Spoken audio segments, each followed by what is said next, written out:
Hello, my lovelies. Uh-oh. Am I doing it? Hey, there's a microphone. I just don't have my speaker headset. Yeah, I can't hear my ears. Hold on. Oh, love the technology. Is this the button I want? There I am. Hello, my lovelies. This is Paisley Wild, and we are off adventuring into the spaces between. Hope y'all are just having a fantabulous evening ending in Y. It's a day. It's in Y. Why not? Hello. Alrighty, so let's see. What do we need to do? We need to do the thing before we can do the thing. So, first off, we're being broadcast live tonight on Truth Frequency Radio, iHeartRadio, TuneIn, and TalkStream Live. And also on YouTube. Hello, YouTube. I hope y'all are just having a good old time. Yeah. And make sure you hit the like button, the thumbs up, you know the drill. And let's see. As far as I know, the call line is open tonight. Yes. And that is 213-233-3998. Or if you're across the pond in the UK, it's 44203-3932-371. And you can give me a shout out in either of the chat rooms, or you can always send me an email at wildpaisley@gmail.com. That's WILDEPAISLEY. If you want to just support my radio habit, you can do that too. That is cash tags. That's $, TheSpacesBetween. And if you are doing the thing, you know what? I can take Bitcoin through there too. If that's your gig, if that's your jam. Some people are into the Bitcoin. If you're not, cryptocurrency in general is an interesting topic to research. Absolutely. Let's see what else. You can also check out the website. That is www.paisleywild.com. So that's paisleywild.com. And if you want to see what's on there, I've got my book, and that is The Wild Pagan, A to Z. Also have a wide variety of merchandise. And let's see what else. Witch bottles. I've got some witch bottles on there too for confidence and anti-anxiety, anti-depression, that kind of a thing. Now, technically speaking, just to cover the old badonkadonk, the ingredients in a witch jar have not been examined by any of the governmental powers that be, so you're supposed to accept them as for entertainment purposes only. But I do know that Mini-Me made one of those projection witch bottles with me the other day, and she's been sleeping fantastic without her night terrors, so I will take it in a heartbeat, because yes, it is good, because she in the past has had some pretty serious night terrors, and she doesn't quite have horizontal sleeping disorder like so many kids, but she's quite restless, so yeah, be careful there. Leo Medic wants to know if Bitcoin is really worth it. You know what? I'm not a financial advisor, so I can't say yes or no. I think it's worth investigating to see if it is a direction that you feel is worth investing in. So I won't say yes and I won't say no. I'm saying do your own research, kids. Let's see. What else? Do I have anything else? Oh, iLife. iLife is the official sponsor for Truth Frequency Radio. iLife can kind of cure what ails you. Again, not evaluated by any of the governmental powers that be, so just know that it takes the non-hallucinogenic properties of the ayahuasca and combines it with a high-quality CBD to help support your immune system and the stuff. Yeah. So, interesting. If you guys noticed, so we've got the full moon coming up. And with the full moon, we get a full lunar eclipse. And then there's another eclipse coming up on the new moon. From what I understand, Mercury is heading into retrograde, Pluto is, and Uranus, I think, are all going to be in retrograde. So,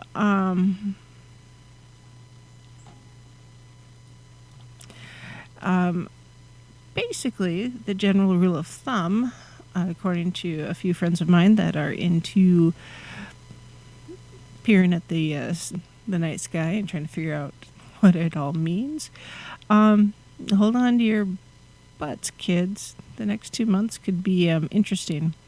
Doors opening, doors closing, that kind of thing. So, yeah. Yeah, just be aware. Yeah, just maybe sleep with your selenite and your tourmaline. It's not a bad thing to have in your pillowcase anyways. Maybe some amethyst. Find some stones that are going to resound with you and help protect you. Tourmaline's good for that one. Grounding, protecting. Yeah, the stuff. Do the magic. The next full moon, if I remember right, is coming up on Wednesday, the 26th. Full moon, May 2021 is... May 26th. So technically here on the West Coast, it'll be at 4:15 a.m. roughly when it becomes full moon. And it's my plan, or my hope I should say, that I will be able to live stream it when it happens. Granted, that means either getting up at dark 30 or staying up past dark 30. I'm not sure which yet. Yeah. So, yep, 4:15 p.m. Pacific time, or 1:55 Greenwich Mean Time, if that helps. I don't know. It'll be an interesting moon. The energy, it is kind of changing. And, yeah.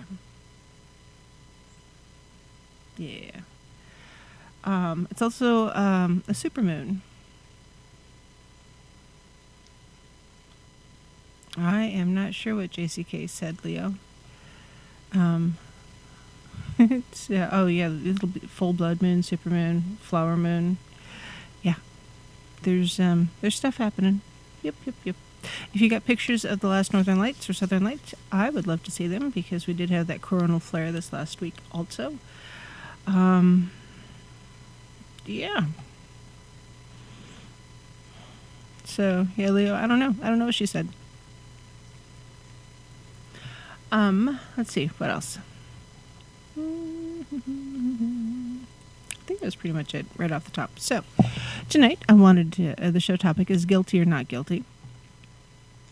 And it's not the way you think it is. Mostly, I wanted to talk about this one because I know, as someone who has crossed from an Abrahamic tradition into paganism, that there's a common occurrence where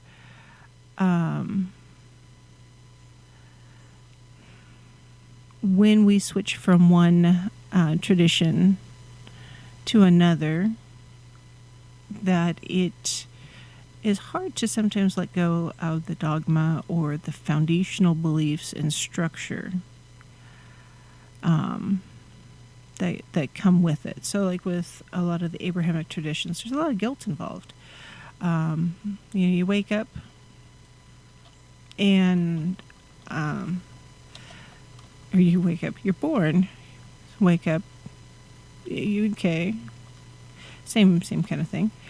And anyways, when you were born, according to like Christianity, for instance, you have the weight of the original sin hanging around your neck already. And because of that original sin, you are considered guilty. You're guilty of sinning. It's like, but you've barely taken 2 or 3 deep breaths and you've already, guilty of sinning. And I personally have an issue with this. So because of that original sin and being such a foundation, cornerstone of, you say, Christianity, for example, we're raised often with that guilt. And so we grow with it in the behavior patterns and everything else. It's a part of who we are, it's a part of who our families are. And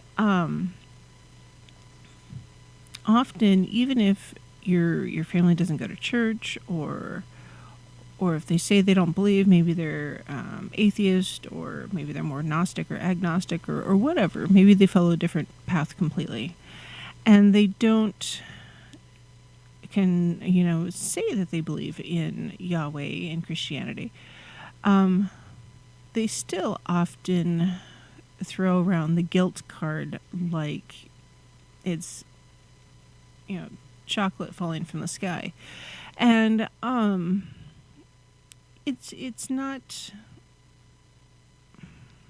something that everybody has, of course, this guilt card or this guilt foundation.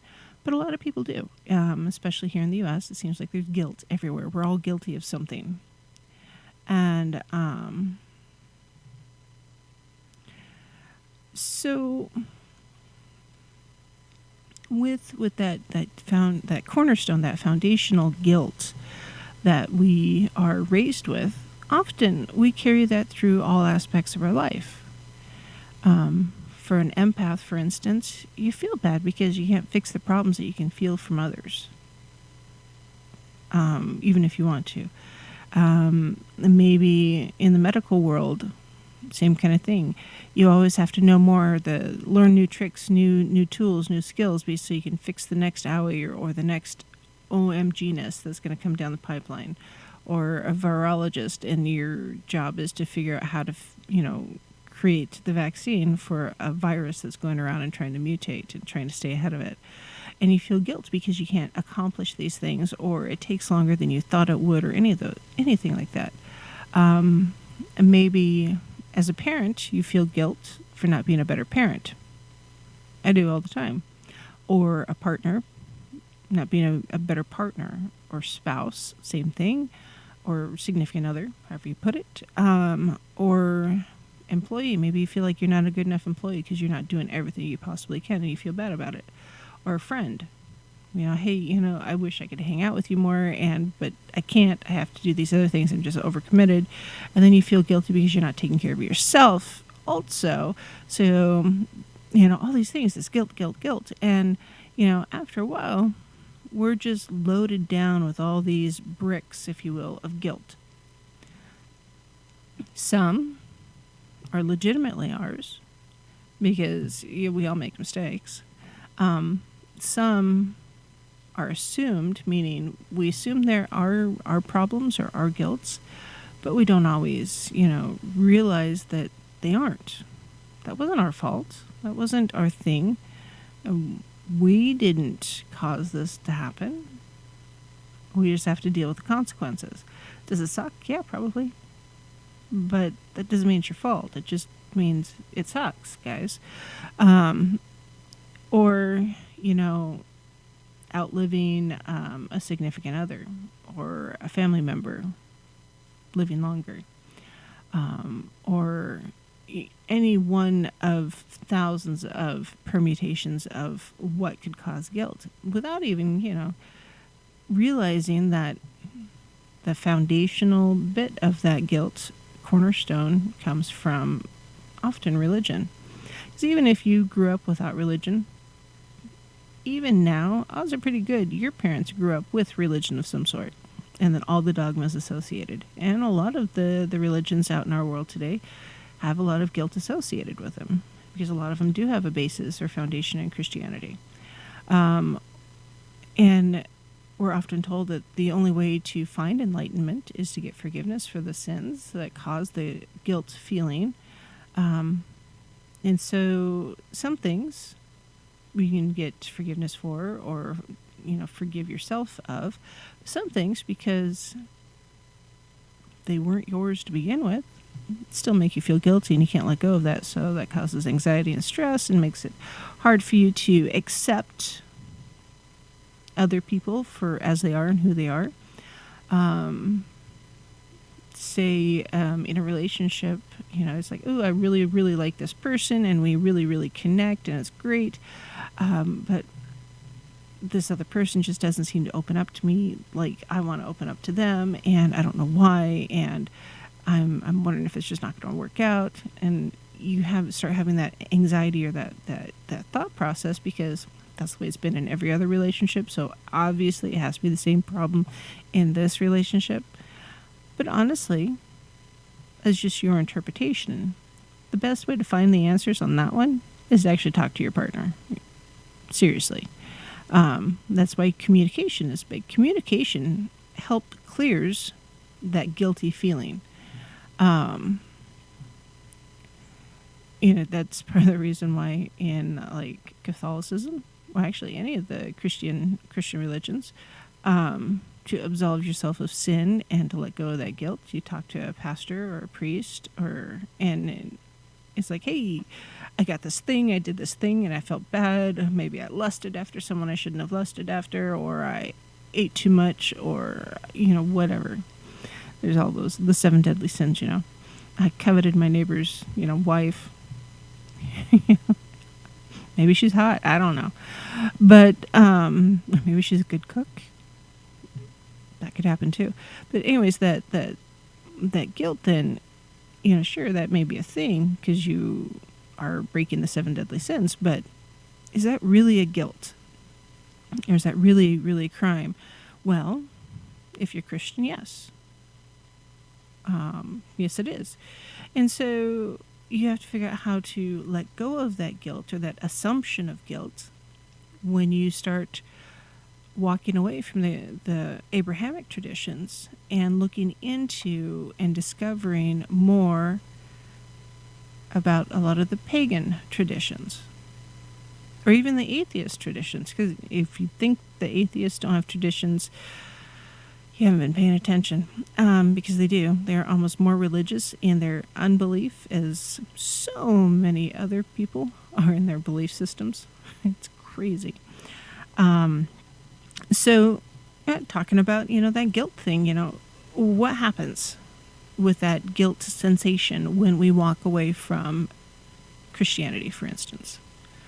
Does it go away? Well, it should, really, because it's not yours. It was an assumption of a thing that came with the religion. It's dogma.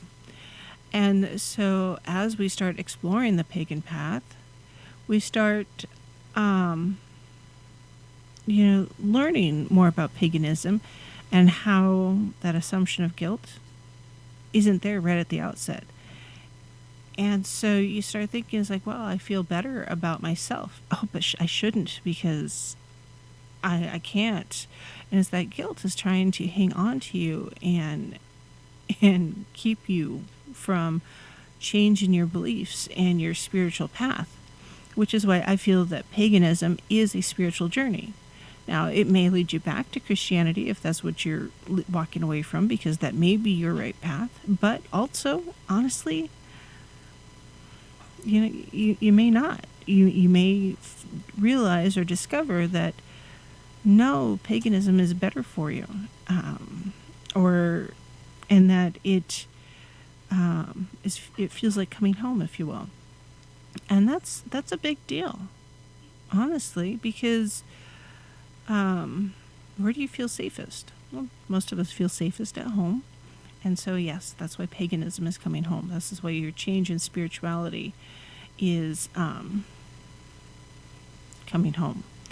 And so as we explore paganism and what it means, we have to figure out how to let go of that pre-pagan guilt, that thing that holds us back, that makes us second guess what we're doing, or whether it's learning more about ourselves, journaling, lighting the incense, or meeting with others to discuss paganism and what's going on, or our spirituality in general, or maybe going to public rituals.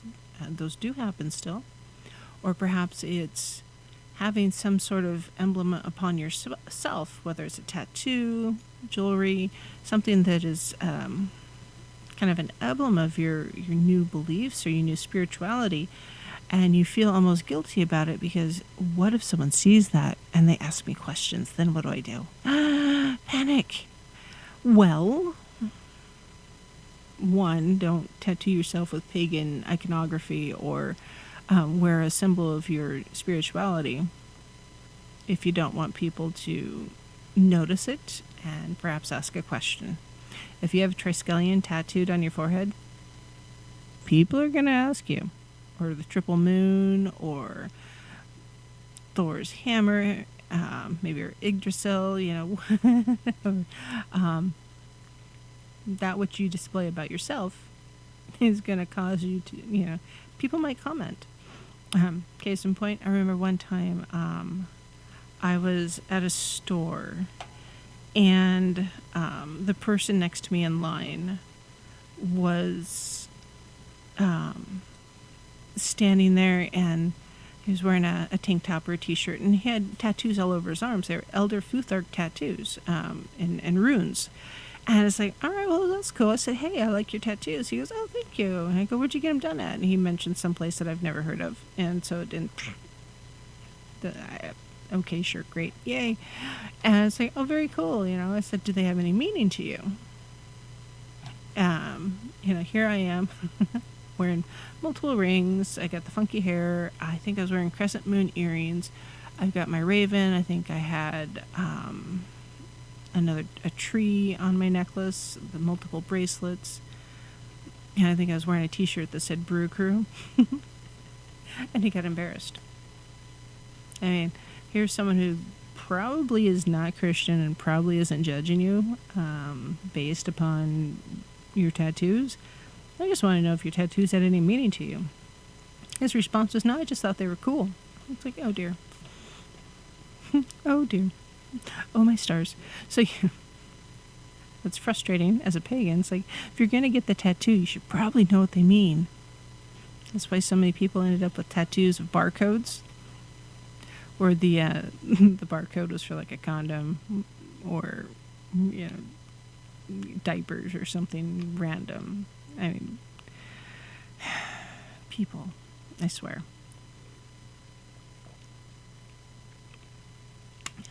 Anyways, so yeah, if you're not familiar with the iconography, you shouldn't get it tattooed upon you unless you're learning about it or it has some sort of spiritual meaning, which is, I'm digressing here.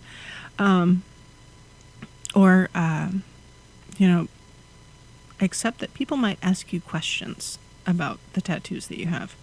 I have an acorn on my arm. And I have an acorn because my acorn sprouted and I now have a 3-year-old Groot. Okay, and I often will use that as a springboard to talk about my pagan path and my adventures in the spirituality. And they're like, oh, that's cool. It becomes a conversation topic. And generally, I have to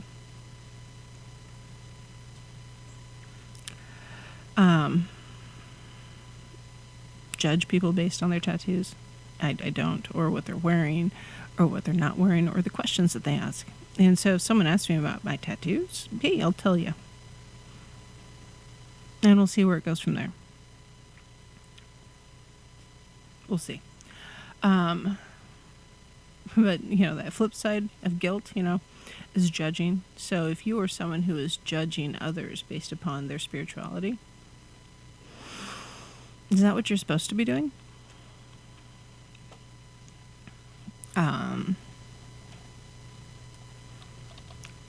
Honestly, we all make mistakes. We all screw up from time to time. We're all human to one extent or another. And if you don't want to be judged for the mistakes you make, you probably shouldn't be judging others. So, or trying to force guilt upon others. My dad used to tell so many jokes. He goes, well, how many Jewish mothers or grandmothers does it take to change a light bulb? Like, I was a kid. It's like, I don't know. He's like, none. They'll just sit there and complain about sitting in the dark. It's like, oh, goodness. I didn't know why it was funny back then. And now that I'm looking back, it's like, no, it's not really that funny. You're still judging people, but there is a thought process that certain cultures are more judgmental than others. Just like some spiritual paths are more judgmental than others, because often they feel guiltier than others. So I have found just within myself that I am less likely to judge others or even myself when I don't feel guilty, and vice versa. If I don't feel guilty, I don't have that urge to judge someone. Or insecure, maybe, is a better word than guilty. Because, we all get insecure about our appearance, our words, the way we speak, our smile, our kids, our family members, any of that. Because we're embarrassed. It's like, oh, don't mind him. He's just having an off day. He'll stop yelling in a moment. Or yeah, sorry about the kids, they've been stuck in the house, and now they're in the grocery store. They're just a little wild. Just they'll get it out of their system in a moment.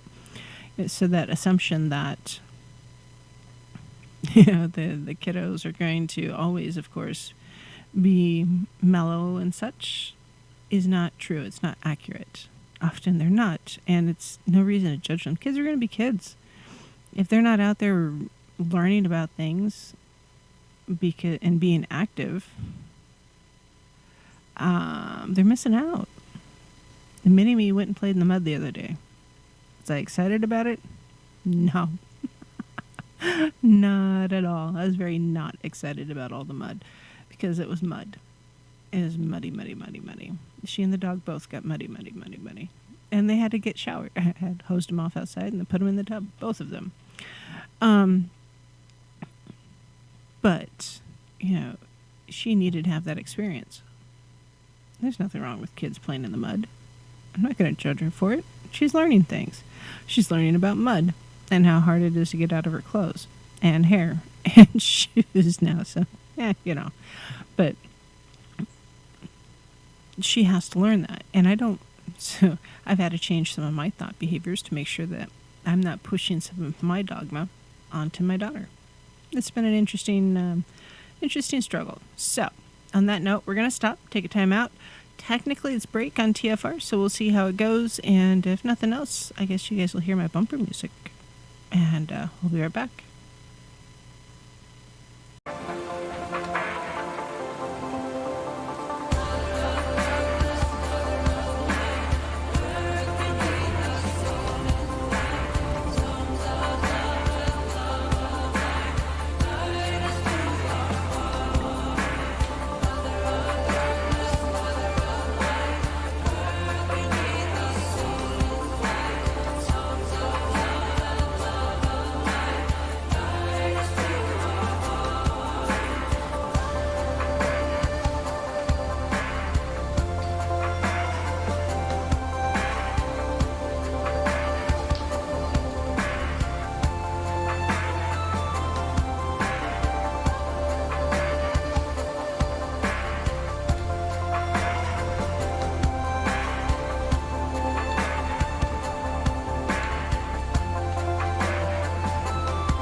ladies. This is Paisley Wild, and we are off adventuring into the spaces between. And from what I understand, TFR folks, there was no commercial or anything. And since there's no bumper music for us to listen to, how about some singing bowl? We'll do extra singing bowl tonight. Yes, yes, no? I'm going to do it anyway, so there. Maybe.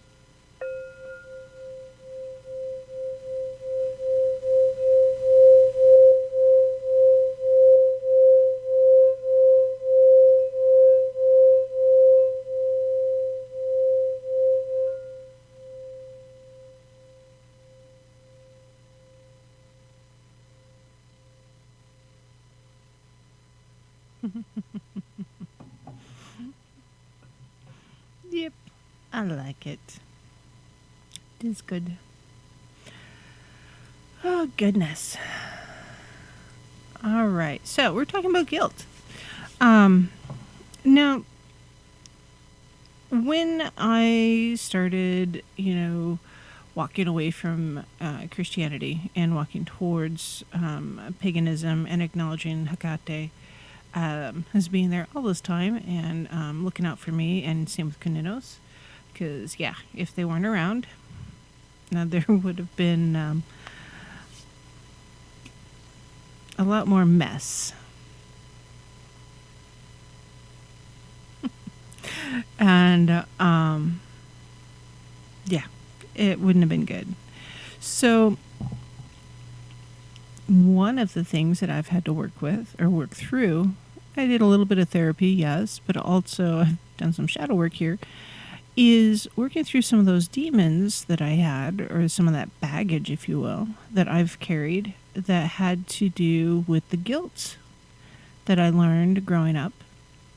Because in my family, guilt was kind of stock and trade.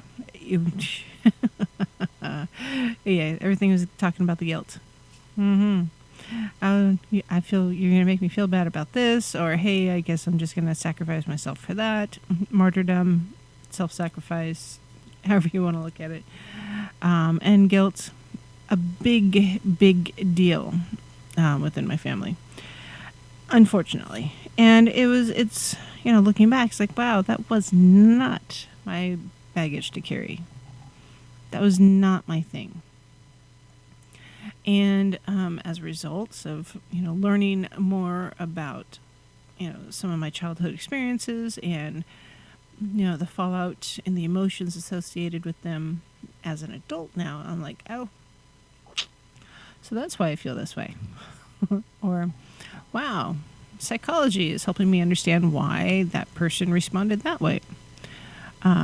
Is it vexing? Yes, very, very vexing, because some of it, as a child, it wasn't my burden to carry.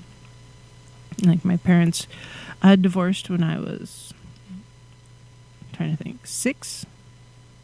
Yeah, 6. I'm going to be 7. And I'm the oldest of 3 girls and a boy. My brother lived outside of the home with a different family. He was adopted out. And he's significantly younger than my younger sister. So, yeah. I think I was in 6th grade when he was born. So, yeah, I'm a lot older. But looking back, so as the oldest child, there's a lot of things that I took on that were not my responsibility. They weren't my baggage to carry.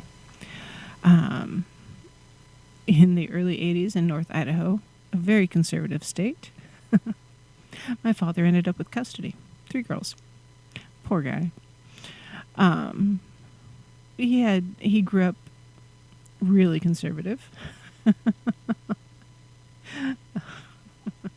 Very, very conservative. Woman knows her place kind of a thing. And anyways, he had this assumption that girls in general knew how to clean house and do dishes and laundry and the womanly type of tasks that are, well, at least used to be more associated with the stay-at-home mom. But as a 6-year-old or 7-year-old, 8-year-old, I had no bloody clue. It's like, you want a clean house? Okay. And so that challenge of learning, that burden of learning, I took that on because it was my role as the oldest girl in the house. And so I've been home alone since then. I took care of I was babysitting my sisters at that age. Nowadays, if other adults saw that kind of thing happening, they'd be panicking and they'd be calling CPS. But at the time, it was more or less normal. It was socially acceptable, more or less. And yeah, yes, Justin, ultra conservative Christian. Yes. Well, there are liberal Christians that are a little different, but anyways, those things that he assumed that were gender roles, he had to figure out how to do them also because I had no clue. I did teach myself how to cook, so I can do that. Mostly because I got a really awesome cookbook when I was in 4th grade. It had pictures and fun things. And if I could ever find that cookbook again, I'd buy it for Mini-Me because it was just that awesome. Anyways, so, those things, though, that my dad and my mom put on to me as the oldest, taking care of my sisters, making sure they didn't get hurt, that kind of thing, taking care of the house. And when I didn't, I got in trouble. So those are, hey, you're guilty of not doing your chores. I'm like, I don't know how to do the dishes. I learned. Or, living with my dad instead of my mom, there's some guilt associated there, some frustration because here I was the one raising my sisters with my dad, and my mom was trying to be the parent part-time also, and it was hard. It was a struggle, and so the dynamic that my parents had got shoved onto me also. And that's something that, if you divorce amicably, shouldn't happen. Unfortunately, their breakup was the opposite of amicable. It was quite brutal, and from my point of view at least. And it was, I don't know, frustrating. Very, very frustrating. So, anyways, now I've had to learn, and I worked through it with a therapist and doing the shadow work, that archetype of the stay-at-home mom, that's not who I am. Partly because, well, I was never taught that. I don't know what that was. I didn't get to experience it when I was growing up. So I wasn't familiar with it. So I felt the guilt, of course, that I couldn't, fit that role. Well, if you don't understand a role, how are you supposed to do it? It's hard. So I had to work through it and figure out what that meant. And I had to let it, let that anxiety go, that guilt go, because honestly, it wasn't mine. It was forced onto me. So that was one of those baggage things I had to sit down and walk away from. Now, do I keep a house? Yes. Is it spotless? No. Not at all. I try. With mixed success. I'm a farm kid. There's going to be dirt. It's okay. I'm okay with some dirt. But I do like something. I like my place clean. And I like clean clothes and clean sheets and clean towels and all that stuff. So, deep cleansing breath. I learned how. It's just not my favoriteest place to be. That's all. And with that, though, I've also had to learn how to be a parent. And yeah, there's guilt associated with that. I feel like I'm screwing up as a parent all the bloody time. My boys, they're 26 and 28 these days. I still feel like I should have done better. I did the best I could with the skills or the tools that I had, and I learned things from both of them. And so Mini-Me is having an entirely different parental experience. Do I feel bad about the boys having a different parental experience than my daughter? Yeah, I sure do. At this point, though, not much I can do about it because the past is in the past and we're not going to go back there and mess things up. It's more I have to understand and accept that I did the best I could. And I have to stop judging myself based upon that. Leo says, any real family doesn't have a clean house, just a straight up one. Yes. I don't know, a friend of mine actually has one that's tilted slightly because the foundation settled and that house is a mess structurally. But they try to keep it clean too on the inside. You just do the best you can with what you have. And yeah, there's dirt, there's dog hair. There's always inevitably something sticky stuck to something. I have a 6-year-old. Sticky kind of goes with the territory. I have yet to get all of the dog nose prints off of my windows. I have dogs. They have wet noses. They touch things. It happens. It's just something else to clean up after. So, but anyways, so all those things that we grew up with are those assumed roles that we have a hard time filling and doing and accepting or walking away from. It can cause us guilt. But often it's a presumed guilt, if you will. I mean, why do you feel bad for thank you, Leo. Straighten up house. Yeah. Tech issues. I'm telling you, Leo, they're everywhere. And yes, I am working on a book for you, dear. Working on it.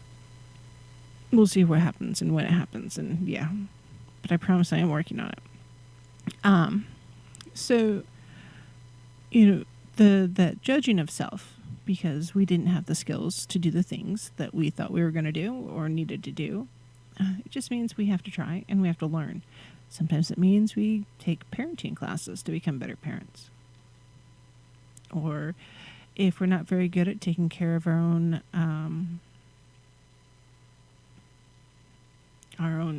finances, maybe we need to take an accounting class or two to understand how to keep the checkbook balanced. Or anything like that. Sometimes we do have to take the basic classes somewhere, either an outreach type of thing or through your local college to gain the skills that you need.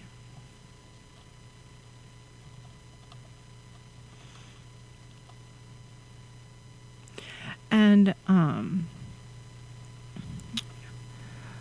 with that, though, and letting go of that guilt,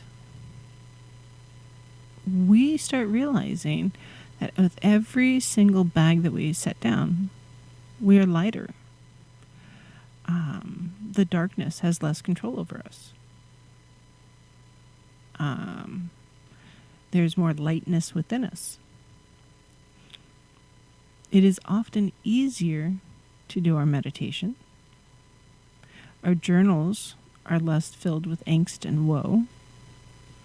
Our dreams, whether prophetic or for just letting things go crazy at night, are generally less negative, less dark, less fearful.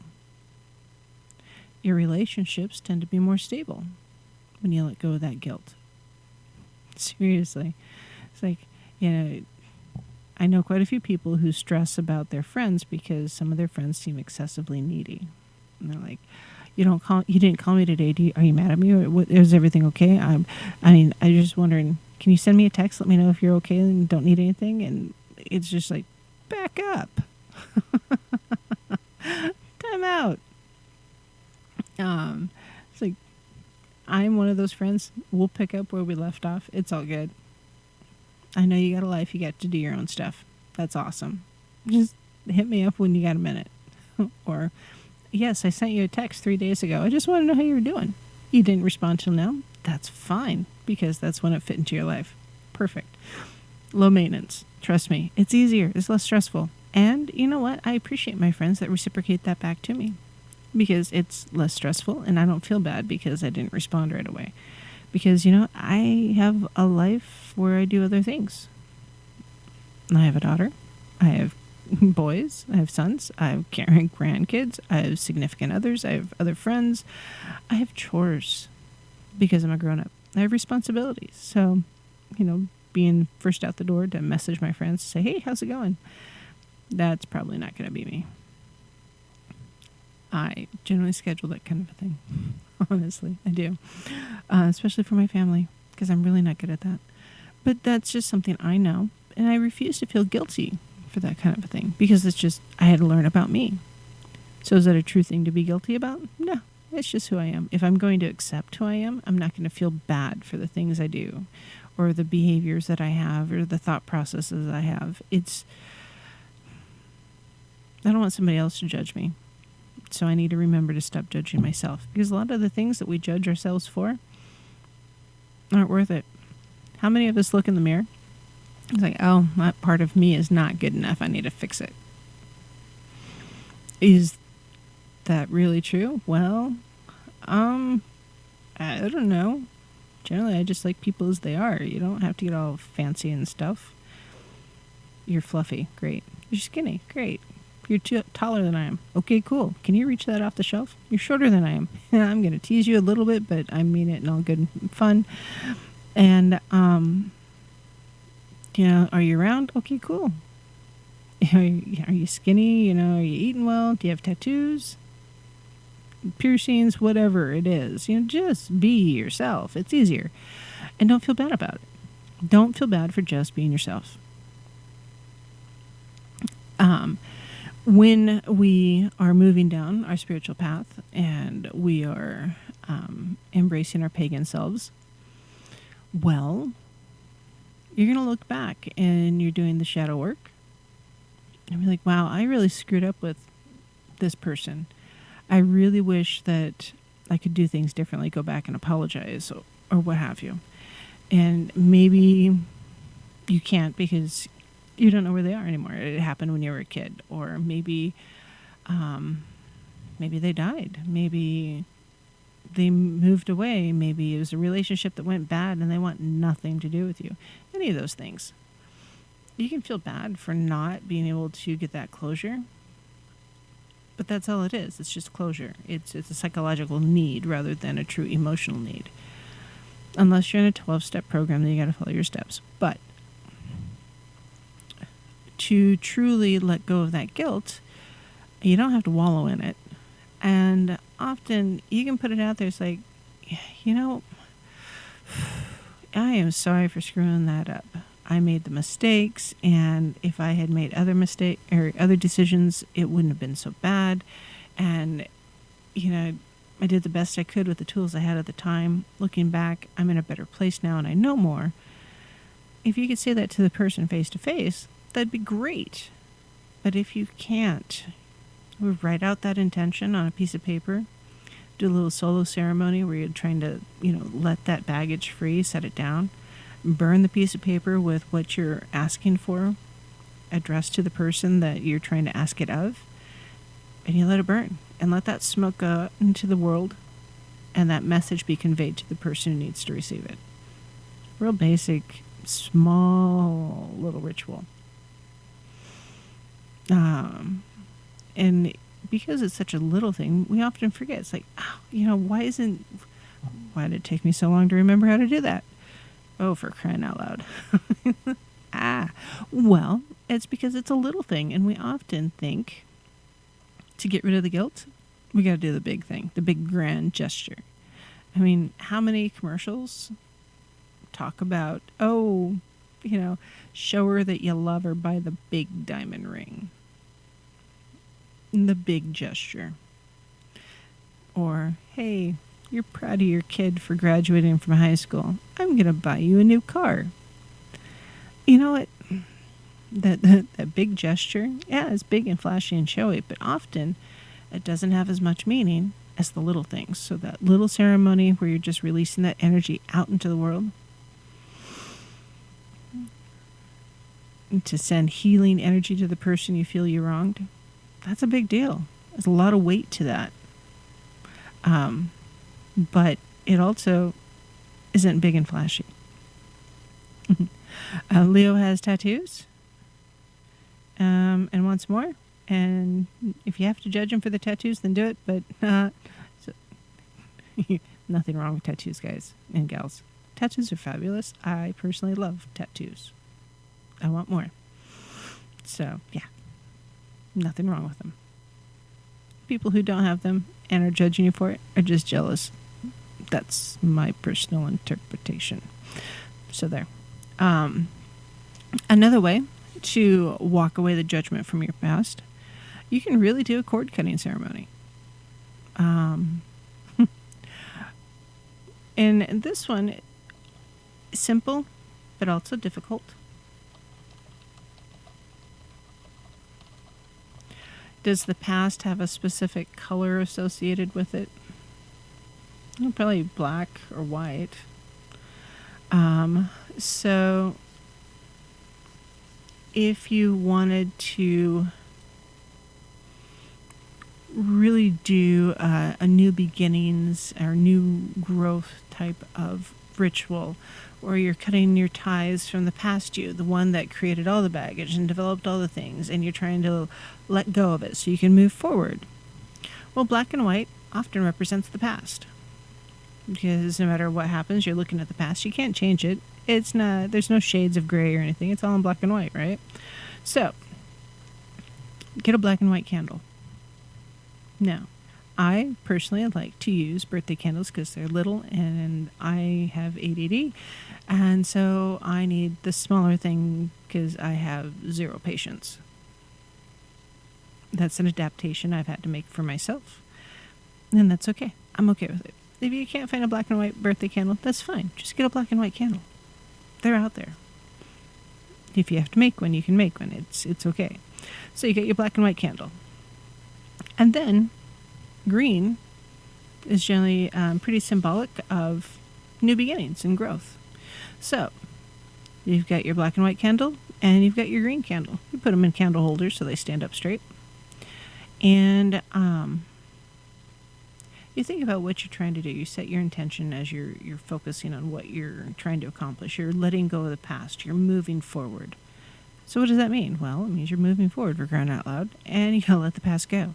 So we're going to do a cord cutting ceremony with the black and white candle and the green one.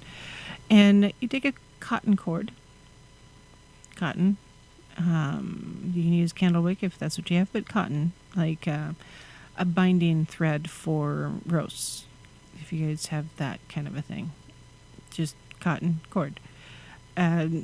Pretty much any craft store has it. Walmart has it. A lot of the grocery stores have it. It's everywhere. Cotton cord. So you take your section of cotton cord and you want to cut it so it's about the same length as it would be to go around each candle once with it and be able to tie it off. So you're thinking about it. You're thinking about your intention, holding the string. And then you wrap it around the candles at least once. You can do twice, all the way around both times. And then as you're tying it in a knot, you're telling yourself and you're telling the world around you that I'm letting go of the past. I'm letting go of the pre-pagan spiritual path that I'm on that's going to help me grow. I'm going to let go of everything else that held me back. All the negative stuff. I'm going to accept the stuff, the lessons that I was taught, accept the love that I was given, but I'm going to leave the baggage from the past in the past. And you're thinking about this as you tie the knot. Now, personally, I like to tie a knot 3 times because 3 is a good number for me. And I'm setting this intention. I'm doing this thing as I'm tying the knots. And then, you... Hey, Pharmacy and Kai. From there, I'm setting the intention. Often I have a candle going with some incense of some sort. It varies. It depends on who I'm with and what we're trying to do. And from there, it's like, all right, I do a chant or say something to invoke my will a little bit more. Words are mine. I have a hard time using other people's rituals, I've discovered. It was an interesting thing to learn about me. It just was. So there. But then I light the string on fire. And You can light the string on fire, or I just light the candles. And as the candles burn down, it starts to burn through the string. It's probably the faster way. The better way, light the candles. Same time. 2 matches. And you shake out the matches, and you put them away. And you let the candles burn down. This is why I use short candles, because, yeah, ADD. And as the candles burn down, and once they get to that string level, the string starts burning. And you stay focused on it, and you're meditating on the flame, and you're letting the flame burn away the baggage, or burn away the strings, the rope, the chains that are holding you back from growing and moving forward on your spiritual journey. It's often a pretty powerful ritual, honestly, letting go of that baggage. And then if I'm doing a ritual for someone else, I'll often, anoint them as cleansed using some moon water, and cleanse them with some smoke, some sage smoke, or cedar, or whatever I've got on hand, or what corresponds to whichever ceremony we're trying to do. But this particular one, yeah, sage is pretty good for cleansing and letting go of things. And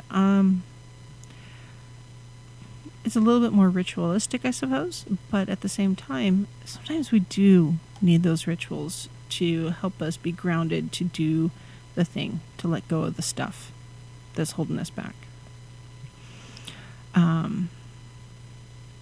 And yeah, that's really all there is to it. We're at the break. When I come back, we'll do some more singing bowl, and I'm going to talk about some of the deities that are associated with judgment. So we'll be right back, guys.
Hello, my lovelies. This is Paisley Wild, and we are off adventuring into the spaces between.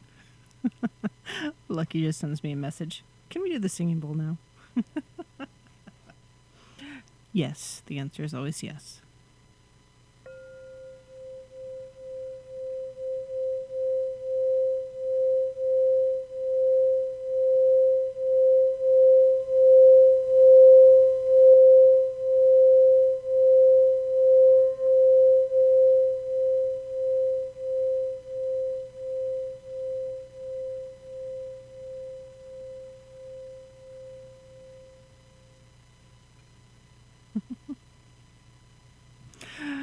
Yes, it's the singing bowl. You can never have too much. I'm telling you, it's good for you. Sound therapy is good for you.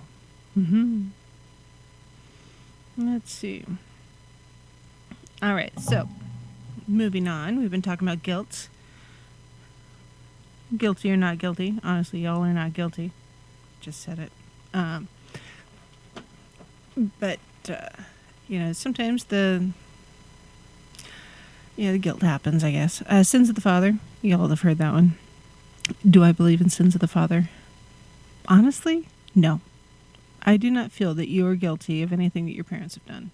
You don't carry it with you. That is not your burden to carry?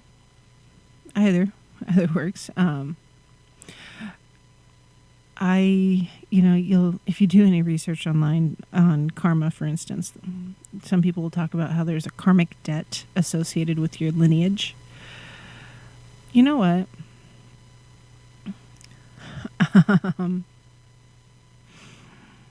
No, I don't believe in that one either. I do not believe in karmic debt, or lineage debt, I should say. If I did, that would mean that everybody is guilty of something throughout their family lineage, and we're all atoning. And no, I am only on the hook for the stuff that I've done, either in this life or in one previous. That's it. That's me. I am responsible for me. And acknowledging that, wow, does that make me feel 100% better? Seriously, it does. Because guilt makes us feel like crap, guys. So, why would you want to drag that around with you? When you move from a tradition or a faith or religion, whatever, that has a lot of guilt associated with it, why do you want to hang on to it? Don't you want to let that go? Come on, Elsa, let it go. Leo says, I've had to say, don't dump your garbage on me. I've already had enough of my own to deal with. Yeah, exactly. And, I've told people, I'm sorry you're dealing with it. I'm really glad that's not my baggage to carry. Or if someone's really dealing with something, I'll ask them, it's like, so is that really your baggage you're carrying around, or is that somebody else's? Because if it's not yours, why are you still carrying it? Honestly.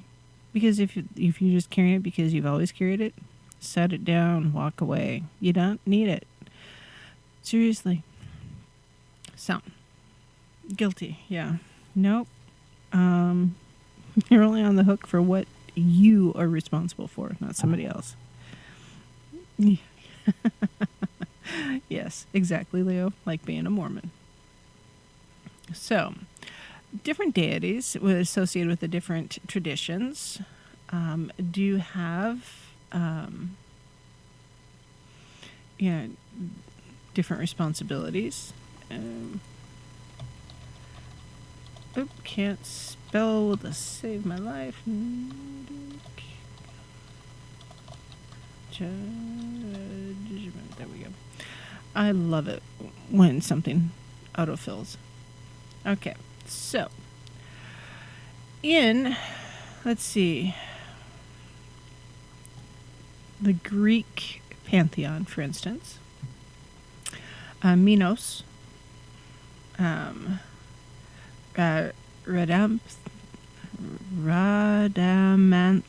Minos, and Aikias were all judges of the dead.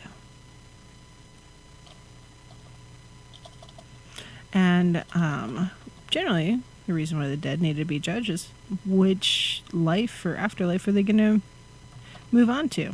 Did they do what they needed to do? But Radamanthus, Minos, and Aeacus were the judges of the dead. They're 3 demigod ministers of Hades. So basically, Hades didn't have to do it all. They were originally mortal men. They were sons of Zeus, but were given their station in death as a reward for establishing law and order on Earth. It's like, hey, you did a good job cleaning up Earth. Now we're going to send you to hell so you can do it there too. Yeah, that sounds like a good time, right? But anyway, so let's see. Aeacus was guardian of the keys of Hades and the judge of men of Europe. Rhadamanthus was the lord of Elysium and the judge of the men of Asia. And Minos was the judge of the third and final vote. So supposedly there was another one, Triptolemus, who is the judge who presided over the souls of the initiates of the mysteries. So basically the witches. Now, that was a separate deity for them. And with these deities, when someone who's Greek died on Earth and went to the afterlife, they had to be, weighed. So the information we have is from some of the other authors, like Homer's Odyssey. Let's see.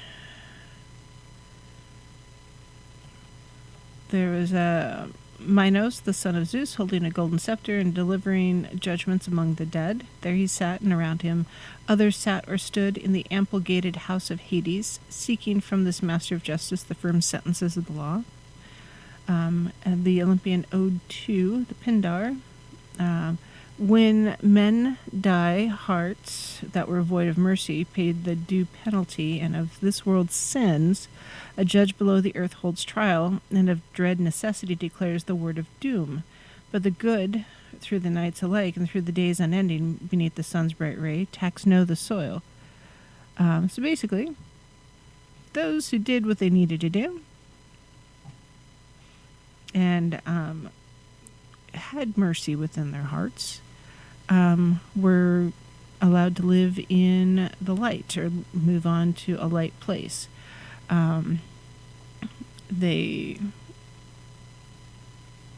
were untarnished, if you will. But the ones who were void of mercy would often, move on to a much more negative place in Hades, or under Hades' rule. Now, there's another that Plato wrote, and I'm quoting here as closely as I can in English. Now, in the time of Kronos, there was a law concerning mankind, and it holds to this very day amongst the gods, that every man who has passed a just and holy life depart after his decease to the isle of the blessed, and that dwells in all happiness apart from ill. But whoever has lived unjustly and impiously goes to the dungeon of requital and penance, which they call Tartaros. And of these men, there were judges in Cronus' time, and still late in the reign of Zeus, living men to judge the living upon the day when each was to breathe his last. And so the cases were being decided amiss. Basically, the overseers from the Isle of Blessed came before Zeus, and it's like, hey, we've got some people coming that aren't supposed to be here because, no, they are guilty. And Zeus says, nope, we're going to stop. But generally speaking, those who screwed up got to go to Tartarus. Not really known for being a happy, pleasant place. More, it was pretty negative as a place to cleanse the soul and earn or work off your burdens, if you will. But the Isles of the Blessed, yeah, that'd be a fun place to go. Absolutely. You're on a beach. There are drinks with, umbrellas in them.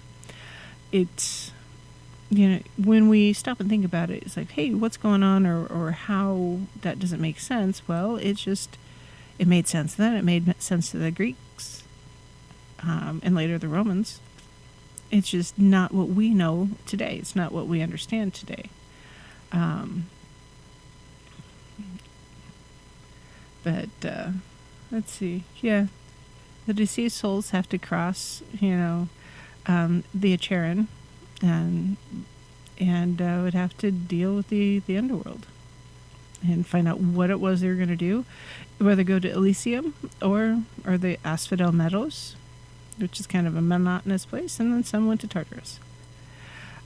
Within Egypt, the Egypt pantheon's a little bit different, although there are some similarities throughout each of the traditions, honestly. So Osiris was the judge when it came to death in the afterlife. And so Osiris would deliberate upon the external life and complete death. He was basically split death into two different categories. The prospering and the exterminated. And basically, your heart was weighed on a scale against a feather.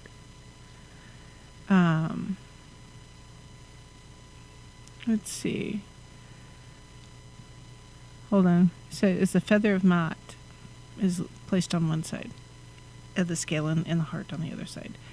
And if the heart was heavier than the feather of truth from Maat,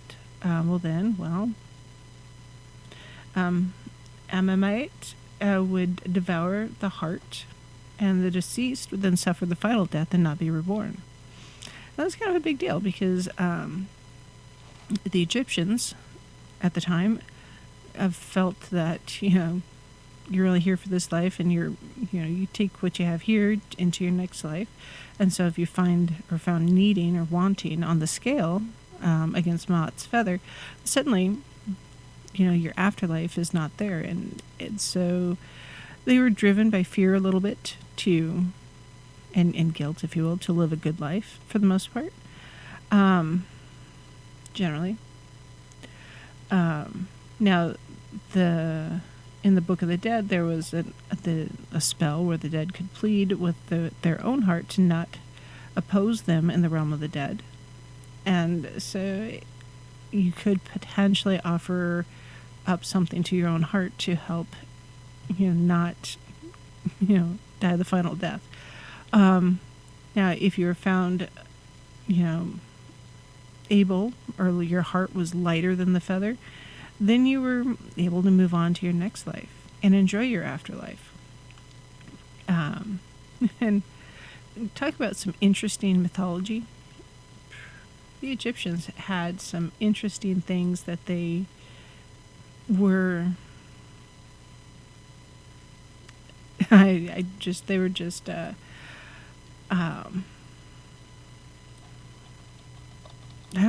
really thought out. Which is the pagan view on this? Yes. Yep. Egyptian pantheon is also pagan. I'm not sure quite what you mean, Leo, if you could clarify. Let's see.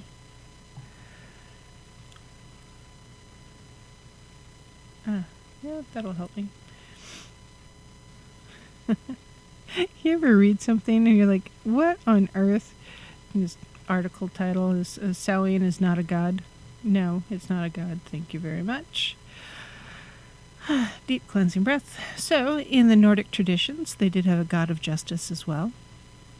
And that was Forseti. He was a law speaker and is the god of justice. Forseti often acted as the judge to decide the outcome of a dispute among the gods and goddesses within Asgard, and to make the fairest judgment. He also spent time meditating to keep a peaceful mind, but he was one of those deities that meted out justice. he, again, was, excuse me, compared the ability of, or the, not holiness, but the goodness, if you will, of the folks that came, or the spirits that came before him, both within Asgard and from our world. And he would judge them. He would say, hey, yep. All right, so Leo says, what is the pagan view on death after life and the view of good and bad? So that's subject to the different traditions. Yes, there's one on set. I haven't gotten there yet.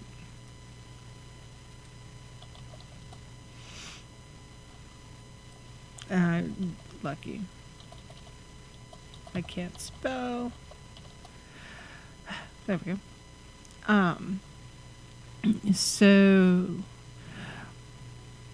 within each of the traditions, and when I say traditions, I mean like there's the Egyptian tradition, Osiris, Ra, etc. The Greek would be like Zeus. And then the Roman is also Zeus, but not Zeus. They're the same person. And the Nordic would be like Odin. Cernunnos is often associated with the Celtic. And then there's different deities or different traditions within all around the world. And so within each of those traditions, the views on the afterlife, or the view of good versus evil, varies a little bit. For the most part, the deities, as an overview, don't have the same interpretation of good versus bad that we do. They took a longer view, or the world view, if you will. So when, like with Osiris weighing the heart against the feather of Maat, that's something that was done because they needed a scale, or a way of a rule of thumb, some sort of logic as far as what judged one guilty or not guilty, or good versus bad. And for some is looking into the heart, and some is, not. Your good deeds versus the things that you didn't do right. And for those that have achieved everything that they needed to, in my opinion, so with each incarnation that we have certain things that we need to accomplish. And if we accomplish them, we can move on to the next incarnation, or the next thing, whatever that might be. Whether it's an afterlife where we don't have to be born again. We don't have to have a new incarnation to learn more things, or to participate in the world more. Or we pick our next destination family to learn the next lesson. We're always learning. We're always growing at our very core. Now, if for some reason within your path you did not accomplish the things that you set out to do in this particular lifetime, and that happens, you just get to repeat it. And you go back to start, you don't pass go, you don't collect your $200, and you just start over. Probably with a lot of the similar goals that you need to achieve. They may be tweaked a little bit, or the situation may be tweaked a little bit to fit your specific journey. So I guess for me personally, I feel that we are all have the opportunity and ability to move from this life to the next. Is it going to be exactly the same as it is now? And so, it is varied. It's a varied, many splendored, multicolored thing. So yeah, basically, so Leo says, so you've already been talking about it, just didn't understand that they were all pagan in that view. So yeah, you're very welcome. And generally speaking, anything that's not considered of an Abrahamic tradition is pagan, according to the cultural definition, if you will. These pagans believe in the old gods or the elder gods, and are not associated with the Abrahamic traditions, the Abrahamic faiths. I am pagan. I'm more of a pantheist, pantheist, meaning I believe in all the gods. They're all there, all of them. But I follow specific ones that are more for me and my specific path. Now, that's also why I say paganism is a spiritual journey, because you're learning more about self and your spirituality, and often it's your ancestral deities in this incarnation. So if I were to look at that, well, my ancestral deities in this incarnation are both the Nordic or Germanic, and also the Celtic. Oh, thank you, Leo. And so that's just who I am. That's genetically, that's who I'm linked to this time. Now, in a previous incarnation, I may have been genetically linked more to the Egyptian, or the Celtic, or maybe the first peoples here in the U.S., one of the tribes here. It all depends on where I am on my soul journey, if you will. So yeah, it's just a journey. It's an adventure. We're going to learn things. It's going to be up. It's going to be down. It's going to be twists and turns and curves and OMG, what did I just do? That kind of a thing.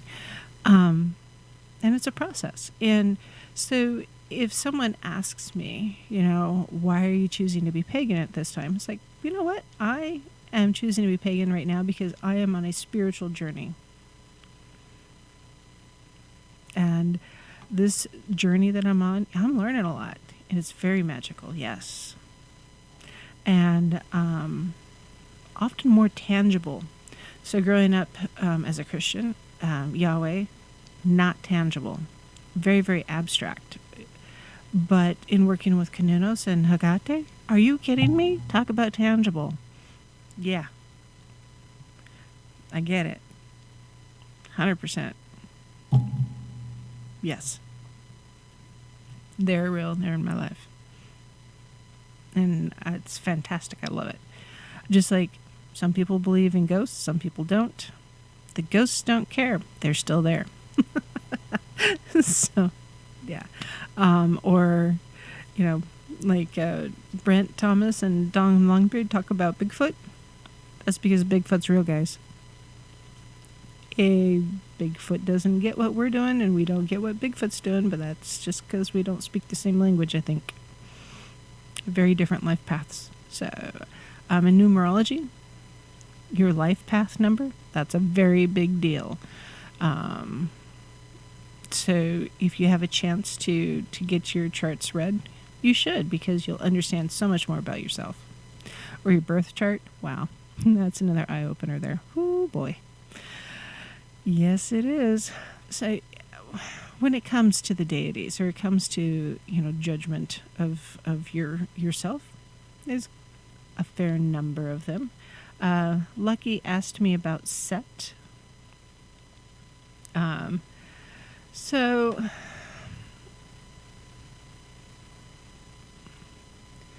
hold on. Let me get to the right screen here. So Set was technically a storm god, and oversaw things like eclipses. So Set will be probably pretty dominant here in this next week, this next cycle. Yeah, next 2 months. Also involved in thunderstorms and earthquakes. Let's see. He was a friend of the dead. He didn't judge, so he was a friend. So basically, he helped guide the dead from where they were entombed to heaven on his ladder. He was different, and because he was different, people didn't understand him, so they often labeled him as the bad guy because they didn't understand him, which is vexing. Just because you don't understand something does not mean it's bad. I'm going to repeat that again. Just because you don't understand something does not mean it's bad. And we need to remember that. So, So Set was very strong, very dangerous. But yeah, he helped the dead ascend to heaven on his ladder. He didn't actually judge the dead. The judgment was already done when the heart was weighed against Maat's feather. And but scary dude. He would rock your boat just to make sure you yeah. Let's see. If you have questions, often mythopedia.com oddly is a good one. It is. Oh, where is my next link? Oh, you know what? I'm going to stop. We're going to pick up the Celtic judgment deities after the break. Oh, well, after some more singing bowl, because yeah, why not? You can always reach out and get a hold of me. It's www.paisleyweld.com. You can also send me an email. It's wildpaisley@gmail.com. It's WILDEPAISLEY@gmail.com. What else? Oh, hashtag support the radio habit. It's $ TheSpacesBetween. And while we're on break, you know what? You can always check out iLife.com. iLife is the official sponsor for TFR. And we will be right back.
Hello, my lovelies. This is Paisley Wild, and we are adventuring into the spaces between. Oh. Yes. The adventure continues. All right, so one more time for singing bowls because this is the last break of the evening. And then we'll be back tomorrow at 9 p.m. Pacific time here on YouTube and TFR. Yeah, I think that's it for now. Singing bowl. While I try to figure it out.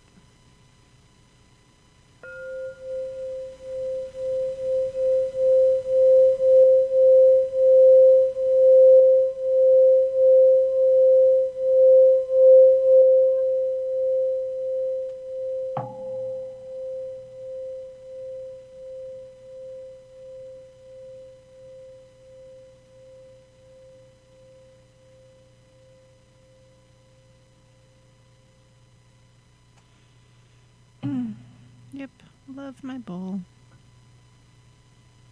I do. One of my projects that I'm working on, that'll be available on the website only, will be like a 15 to 20 minute meditation video, with the singing bowls because I have the full chakra set. So we'll start with the root and work our way up to the third eye using the singing bowls. Just got to finish filming it, so it'll be available. Because yes, and then so my first adult book that is going to be coming out is going to be talking about meditation, because most of us have some misguided assumption as to what meditation is supposed to accomplish. So I tell you to meditate, but I haven't really told you how to do it or what you need to do it or whys and what fors and all that stuff. So I'll work on that too. So the Celtic, or Irish, deity associated with the dead is Donn, D-O-N-N. He was also considered the king of the Sidhe. Now, when I say she, you're like, she what? No, she is spelled S-I-D-H-E. It looks like Sidhe, but it's pronounced she. Within the British Isles, there are some other languages that have different letters in them that I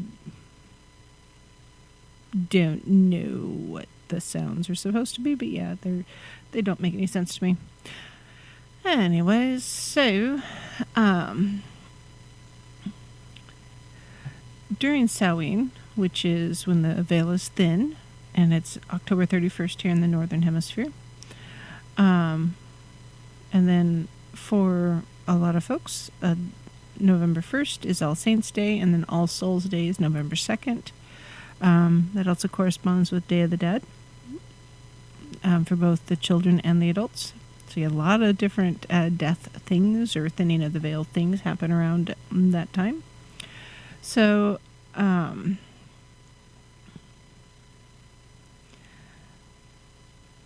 with Donn, D-O-N-N, hold on. I am trying to find, he's just dated the dead. So he supposedly was mortal at birth and passed on Dursey Island in Cork, and or he was at Bull Rock specifically, so it's just off the west coast of Dursey Island in Cork. And there's a lighthouse now, but supposedly that's where he met his death, and is because his family was invading Ireland, and because he was really, really important in life, he became Lord of the Dead in death. And because death was often associated with darkness and dark things, he was the Sidhe he was associated with the Sidhe then. He supposedly, on stormy nights, rides across the sky on a white horse, and so the thunder, they would say, Dawn is galloping in the clouds tonight. So once upon a time, they felt, or that the Celtics believed, the Irish believed, that when people died, their shade or their ghost would still walk around on the earth and participate in daily life and everything until they heard the horn, Don's horn, which would call them to teach Duin, where they would travel across the sea into the other world. So basically, he had to blow his horn to draw the souls to him to pass from Earth into the other world. And they called it otherworld instead of underworld. Different words, same basic thing. Now, the Christian interpretation of that particular tale is that the souls of the damned linger at Bull Rock and then they pass into hell. So, it's a Christianization of a pagan story. Let's see. The links for the website or the show notes and everything will be, of course, in the show notes like I always do.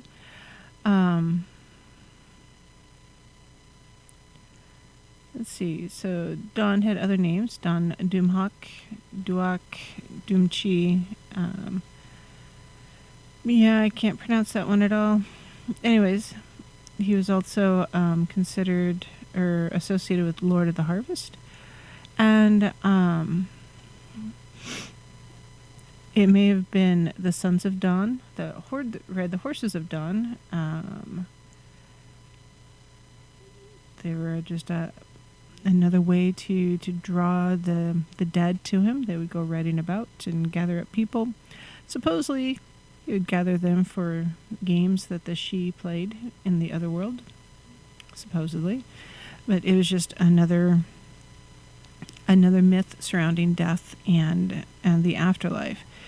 And remember, a lot of the things that we think are bad didn't have quite the same weight in the other traditions or in the other religions, because they had different meaning and they were a different culture, honestly, and different cultures put different values on what people do and how we interact with one another.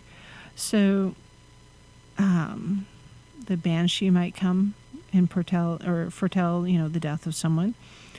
Someone might die and find out that, wow, they were really bad, and they get buried at a crossroads for Hecate to judge, because she would. Let's see. There was... Oh, where is... I had another link. Erg.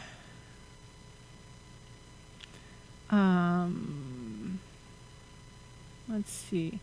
Dagda, so Dagdamore or Dagda was a chief. There's another god of life and death, agriculture, fertility. There's a lot of life and death associated with agriculture. But he had a massive club that if he thumped you in the noggin with it, would either grant life or death. It's like, why? Why do you have to get knocked in the head for that? Well, it's just the way it worked. Let's see. There was one more. Trying to find it again, and I am not, because I'm trying to read. Anyways, all sorts of different deities, and I gotta tell you, so I giggle as Julia and Justin are talking about it. So bloody cold, and it has been. It froze this last week, so I feel kind of bad for everybody who had their garden in already. Wasn't me, but everybody else. Still on my to-do list, and I need to hurry up and get it done. But anyways, a lot of the deities in the other traditions are not associated with death only. Often they're associated with fertility or agriculture, because both fertility and agriculture had a lot to do with the lifespans or the way people lived. If in times of plenty, there'd be more food, fewer people would die due to hunger. And when it comes to fertility, death in childbirth, or not having your family lineage continue. I mean, those are really kind of a big deal in ancient times.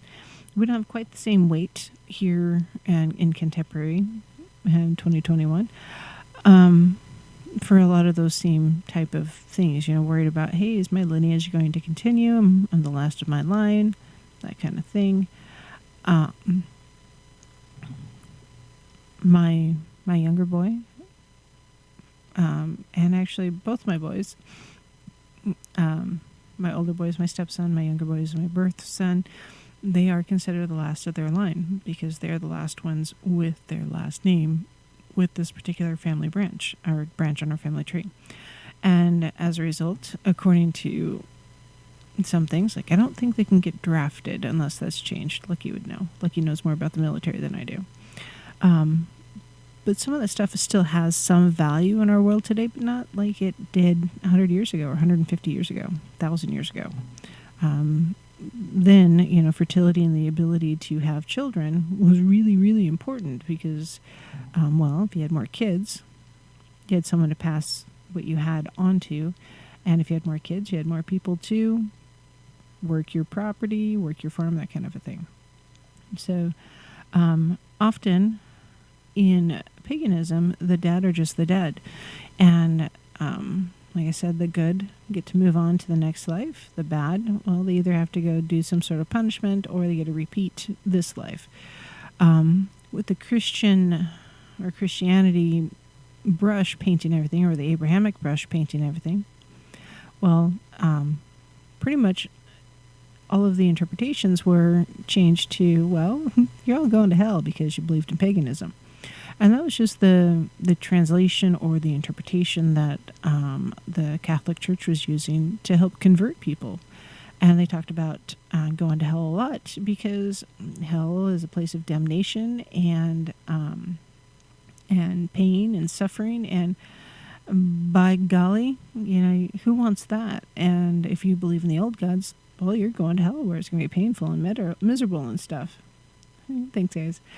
And so with that, you think about it,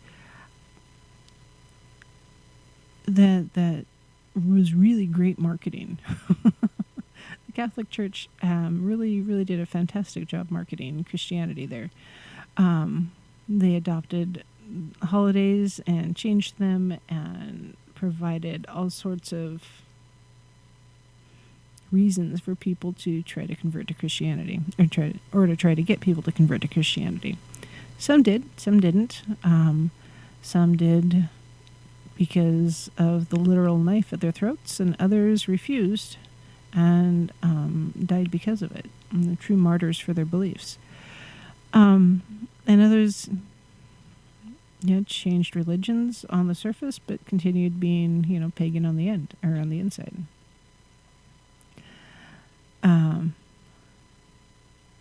So, religion or tradition, I say tradition more than religion, there's so many of them around the world. I touched on just a couple of the judgment deities, not death deities, judgment deities, tonight. And there's one in every different faith out there. It doesn't matter if you believe in Zeus or Cernunnos or Mercury or Osiris or Set, any of the deities or any of the different traditions, there's going to be someone associated with judgment. The judgment of Christianity, though, is often heavier than the judgment of any of the pagan deities, in part because of the thought process that many pagans had, and that was they put their family first. Everything we do is to take care of the family unit. And from there, everything is done to take care of our tribe or our city or town or village.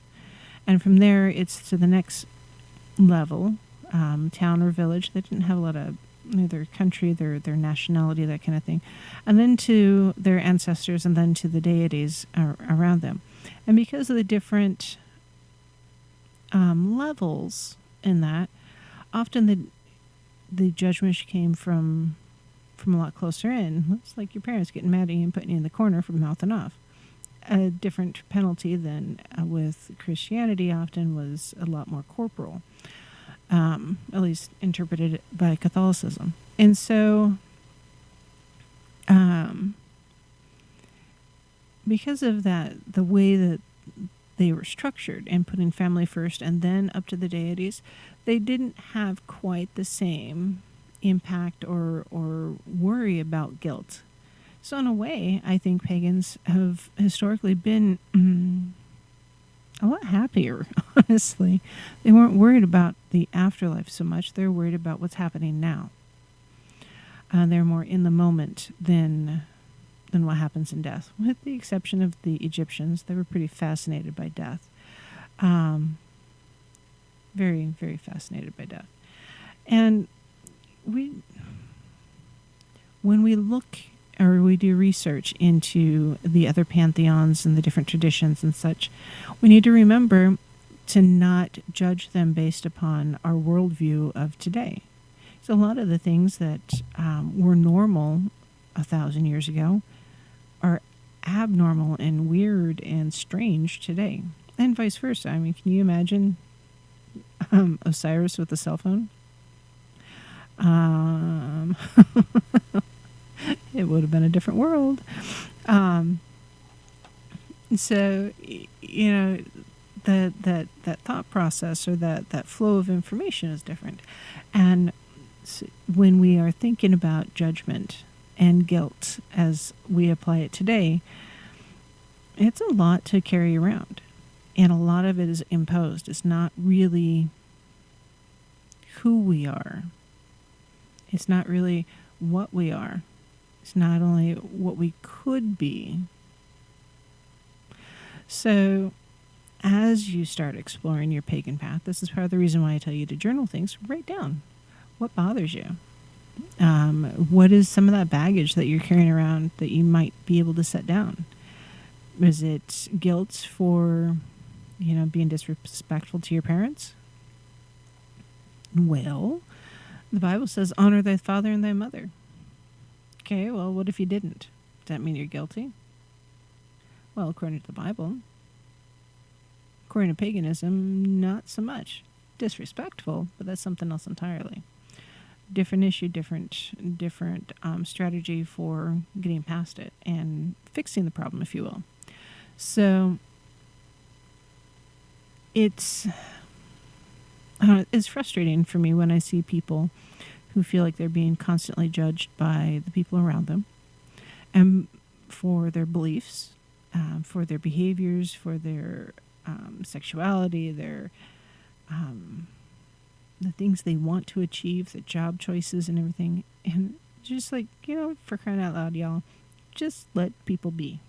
Support them in their pursuit of completion and self-awareness and spirituality, rather than wallowing in your guilt. If it's not your baggage, set it down, let it go. I mention Elsa ever so often. Channel your inner Elsa and let that guilt go. It's just holding you back. It's not allowing you to see the changes that are happening around us. I have heard a lot of folks talking about how there's has been an energetic shift. We're about to hit 2 months of energetic adventure. And, we need to keep our eyes open. And it's really hard to keep our eyes open to see the potential around us when we have the guilt blinders on. Because those guilt blinders will stop you from learning about yourself, learning about the world you live in, and how you interact with the world around you. because, yeah, there's so much out there. There's so much going on right now. And not just in the news, although that's its own own share of trepidation. Oy, there's a lot going on in the news these days. And if you dwell on the headlines and the stories, it's going to cause more anxiety and stress and frustration and potentially guilt, because you'll feel like I should be able to do something to help fix this. Well, sometimes all it is just setting or lighting a candle or burning some incense, trying to send positive or healing energy to those that are being affected negatively. It's like saying, hey, we'll keep you in our prayers a little bit, but I think it's more authentic. If I'm lighting a candle for someone, it's authentic energy. It's real energy that I'm sending to someone, or burning incense or something like that, because I know where my intention is coming from. It is an authentic intention. It is an authentic purpose. And there is a reason why I'm doing that. And it's because I want to help something, not because I feel like I've been guilt-tripped into something.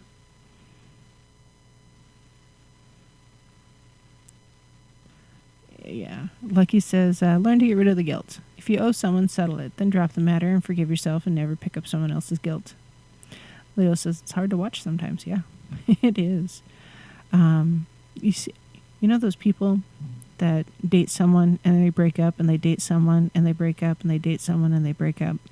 And every time the new person that they're dating is like a carbon copy, energetically or spiritually, as all the other ones. So sure, that person may have 5 or 6 significant others, but it's all basically the same person at the core.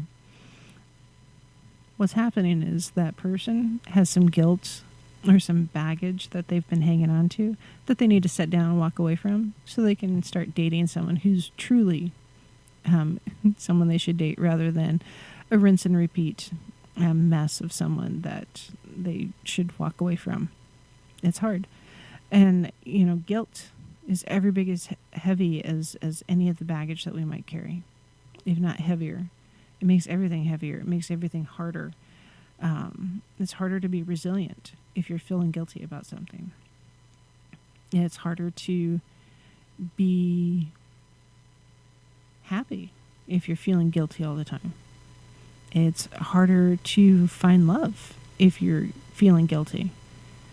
And it's harder to find peace if you're feeling guilty. And the reason why is, if you're so busy wallowing in guilt, you don't allow yourself any energy to forgive yourself, let go of the guilt, and move on. Because, sometimes that guilt is just dragging you down into the mud, and you need to let it go, guys. Because, it's just going to make your life more miserable and more frustrating and harder.